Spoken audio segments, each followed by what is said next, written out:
नमस्कार, विंध्या टाइम्स में आपका स्वागत है। इस वक्त की बड़ी खबर लेकर आपके बीच हाजिर हुए हैं। अब तक का सबसे बड़ा कोरोना विस्फोट रीवा में हुआ है। जिस रफ्तार से ये आंकड़े बढ़ रहे हैं उससे अब प्रशासन की चिंता बढ़ गई है।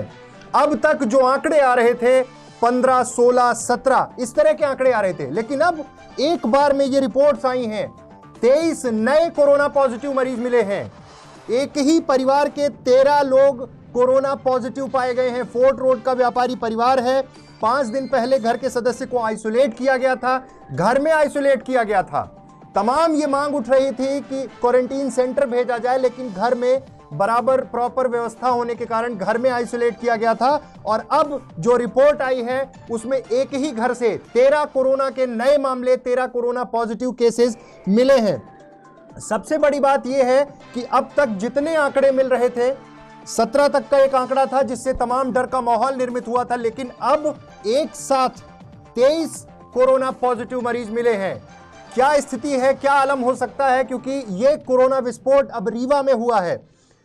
भय का माहौल है, तमाम चौतरफा चर्चाएं शुरू हैं कि आखिर आइसोलेट क्यों नहीं किया गया था। प्रशासन का कहना है कि तमाम व्यवस्थाएं थी उस घर में, इसलिए उन्हें घर में ही क्वारंटाइन कर दिया गया था, घर में ही रहने के लिए बोल दिया था। लेकिन अब एक से ये संक्रमण सीधे 13 लोगों तक पहुंचा है। 13 लोगों को अब क्वारंटाइन किया जा रहा है, घर को सील किया जा रहा है। तमाम प्रशासनिक व्यवस्थाएं लगी हुई हैं। डॉक्टर से इतर प्रशासनिक अधिकारी, तहसीलदार, नायब तहसीलदार, एसडीएम, ये सब लगे हुए हैं। डॉक्टर्स की कितनी बड़ी टीम है ये अब आपके सामने होगा कुछ दिन में। अभी जो रिपोर्ट्स आई हैं उसको मिलाकर एक चीज साफ हो गई कि आज दिन भर में 29 कोरोना संक्रमित मरीज मिले हैं, जिसमें से साफ है कि 13 फोर्ट रोड स्थित व्यापारी के परिवार से, 2 पांडेन टोला से, 2 द्वारिका नगर से और 6 अन्य की रिपोर्ट कोरोना पॉजिटिव आई है। सुबह 6 लोगों की रिपोर्ट आई थी। इस तरह से ये आंकड़ा 29 पहुंच रहा है। अभी रात बाकी है, रात तक में क्या कुछ होता है ये देखना होगा। एक्टिव केसेस की संख्या 131 पहुंच गई है, संक्रमितों की संख्या 253 पहुंच गई है।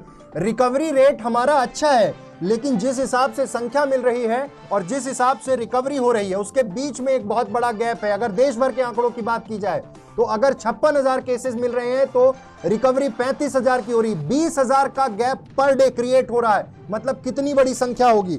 और ये रीवा में जो ये विस्फोट हुआ है, एक साथ जो 23 कोरोना पॉजिटिव मरीज मिले हैं, उससे अब प्रशासन में हड़कंप मच गया है। आइए आपको सीधे सुनाते हैं कि नायब तहसीलदार यतीश शुक्ला क्या कह रहे हैं। मोर्चा संभाले हुए हैं, तमाम जगह जहां भी कोरोना के पेशेंट मिल रहे हैं वहां पहुंच रहे हैं। आइए आपको सुनाते हैं कि वो क्या कह रहे हैं। सर, आज कितने यहाँ कोरोना मरीज मिले हैं और फोर्ट रोड में कितने मिले? नगर पालिका निगम क्षेत्र में रीवा में अलग अलग क्षेत्रों में कोरोना पॉजिटिव लोगों की सूचना जानकारी प्राप्त हुई है हम लोगों को।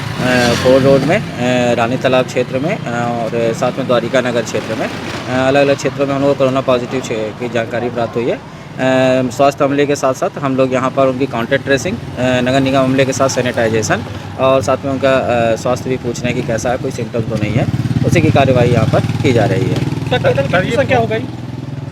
संख्या का डाटा तो सीमा साहब ही बता पाएंगे। सर, फोर्ट रोड में आपने 3-5 दिन पहले क्वारंटाइन कर दिया एक व्यक्ति को, वहीं का वहीं जी। आज वहाँ 13-14 लोग कोरोना पॉजिटिव हो गए। हर जगह यही जिद देखी जा रही है कि कोई घर से बाहर निकलने को तैयार नहीं। ऐसे में कैसे मतलब ये आप लोग रोक पाएंगे इनको? होम क्वारंटाइन का प्रावधान है परिस्थितियों में, परंतु परिस्थिति तब है जब उनका घर बड़ा हो और उनको क्वारंटाइन होने की पूरी सुविधा वहाँ पर प्राप्त हो। इस तरह स्थिति में करने का है हमारे पास, तो उसी के तहत हम लोग कार्यवाही कर रहे हैं। जनता का थोड़ा सहयोग नहीं प्राप्त हो पा रहा है हमको, जिस अपेक्षा मिलना चाहिए। लोग यहाँ पर नानुकुर या घर से निकल ही नहीं रहे हैं, साथ में गाली गलौज जैसा भी माहौल बन रहा है यहाँ पर। सर, आप अगर उनको पहले वहाँ से निकाल लेते तो शायद ये 14 के विस्फोट नहीं होता वहाँ। नहीं, ऐसा तो नहीं था। हम लोगों ने होम क्वारंटाइन, उन्होंने अपना आश्वासन दिया था कि हम 3rd फ्लोर पर अलग से रहेंगे। उन्होंने 3rd फ्लोर पर अपना होम क्वारंटाइन बना रखा था। अब कैसी चूक कहाँ पर हुई है समझने की देर लगी इस पर। सर, ये भी देखा जा रहा है कि नेताओं को के सपोर्ट पर ज़्यादा उछल रहे हैं, इसके बारे में कुछ नहीं पता। सर, आज कितने यहाँ कोरोना